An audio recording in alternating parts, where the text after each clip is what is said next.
Diamond ఏ పని అంటే ఇంట్లో బయట రాకుండా బిల్డ్ చేసేది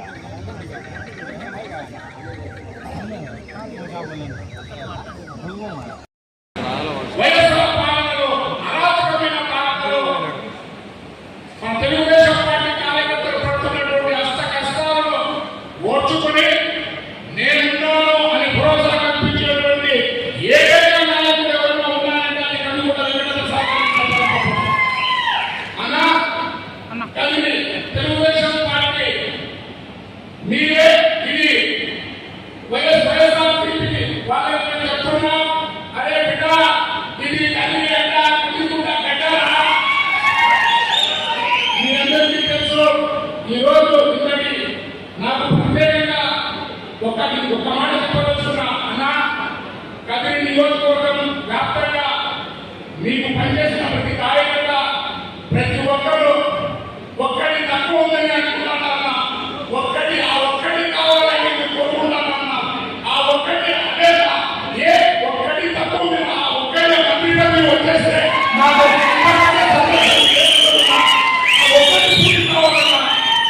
దయచేసి మా నాయకుడు నారా చంద్రబాబు నాయుడు గారిని మేము సవినయంగా తెలుసుకుంటున్నా. ప్రజల నాయకుడు ప్రజల గుండెల్లో చిరస్థాయిగా 20 ఏళ్ళు ప్రజలతో మమేకమైన ఏకైక నాయకుడు మా కందికుంటకు మంత్రిపదవి ఇవ్వాలని సందర్భంగా నేను కోరుకుంటూ, అదేవిధంగా ఎవరైనా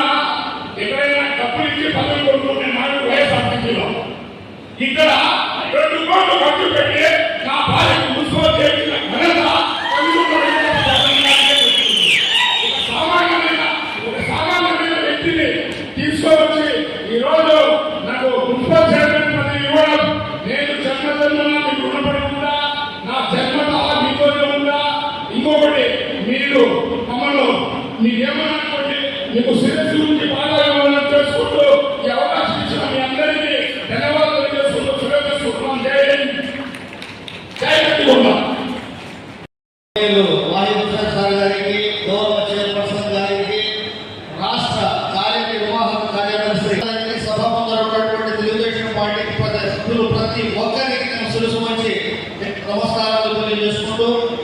ఇంతకు ముందు ఇంకా దీని తర్వాత కూడా పెద్దలందరూ మాట్లాడుతుంది పార్టీ విధానాల గురించి. మనది పరిమితమైన ఆలోచన, మనం నియోజకవర్గానికి జరిగినటువంటి అభివృద్ధి గురించి కొన్ని మాటలు చెప్పుకున్నాము.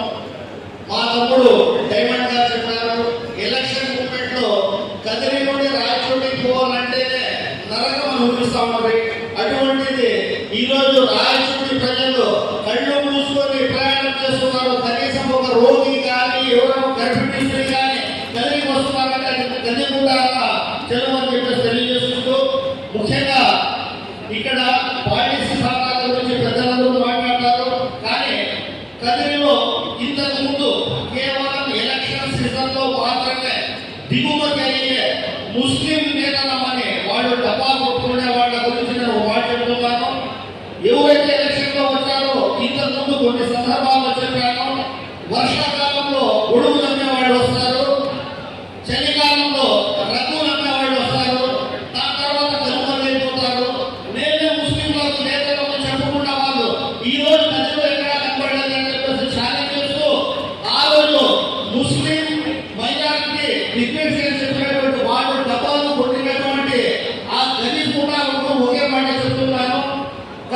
ఖబరస్థాన్లో దాదాపు ఇంతవరకు ఎప్పుడైనా కానీ రంజాన్ పండుగ కానీ బక్రీద్ పండుగ కానీ వస్తే తాత్కాలికంగా టెంట్లు వేసుకునే పరిస్థితుల్లో చెల్లించిపోయిన మా గౌరవ శాసనసభ్యులు రంజాన్ పండుగ ముందు రోజు దాదాపు ఒక వారం పాటు ఈద్గా ఖబరస్థాన్లో క్లీనింగ్ చేయించిన తర్వాత అక్కడి పరిస్థితులు చూసి చెల్లించిన తర్వాత పర్మనెంట్ గా షెడ్లు ఏర్పాటు చేయాల, ఖబరస్థాన్ అంటేనే పార్కులను ఏర్పాటు చేయాల, బోర్డు చేయాల, కనీసం మనిషికి భయం అనేది ఉండదని చెప్పేసి ఆయన దాదాపు 3 కోట్ల రూపాయల ముస్లిం ఈద్గా ఖబరస్థాన్లో పరాయి చేసినటువంటి ముస్లిం ప్రేమికుడు అంటే గౌరవ శ్రీ కన్నగూడ వెంకటప్రసాద్ గారి తెలియజేసుకుంటూ ఇక్కడ ఉన్నటువంటి ప్రతి ముస్లిం సోదరులను తెలియజేసుకుంటున్నాను. మనకు ఆఖరి అయినటువంటి ఖబరస్థాన్ కానీ తర్వాత వచ్చిన వారసులు కానీ అక్కడ ఖబరస్థాన్ లో ఉన్నటువంటి పెద్దలకు ప్రార్థన చేస్తూ వచ్చేవాళ్ళం కానీ రాబో కాలంలో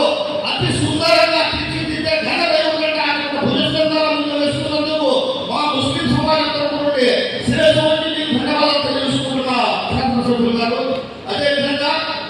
ఇంతకుముందు మన గట్ల దగ్గర నుండి ఎంత దరిద్రంగా ఉంటుందో ఈ రోజు కనీసము టిడ్కో ఇళ్ళ ముందర ఉన్నటువంటి రోడ్డు చూస్తే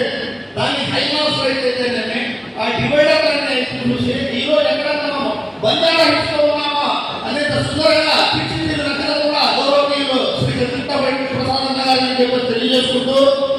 ఇప్పుడు గదిలో ఎవరైతే అన్నింటిలో ఉన్నారో ఆ పేద ప్రజలందరికీ కేవలం 1 నుండి 6 నెలల లోపు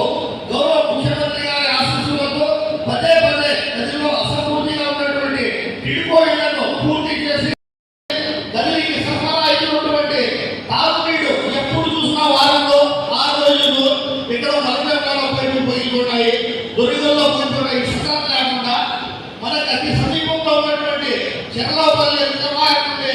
గది కోసం తాగునీరు సరఫరా చేయాలని చెప్పేసి ఆ మహానుభావుడు దానికి సంబంధించినటువంటి బడ్జెట్ ప్రపోజల్ కూడా పంపించేస్తారు. గది ప్రజలు తుది శ్వాస వరకు ఆ నీళ్లు తాగినంత వరకు మిమ్మల్ని మర్చిపోరని చెప్పేసి ఈ అవకాశం ఇచ్చినందుకు మరొక వారు పెద్దలందరికీ మరియు తెలుగుదేశం పార్టీ సభ్యులందరికీ ధన్యవాదాలు తెలియజేస్తున్నారు.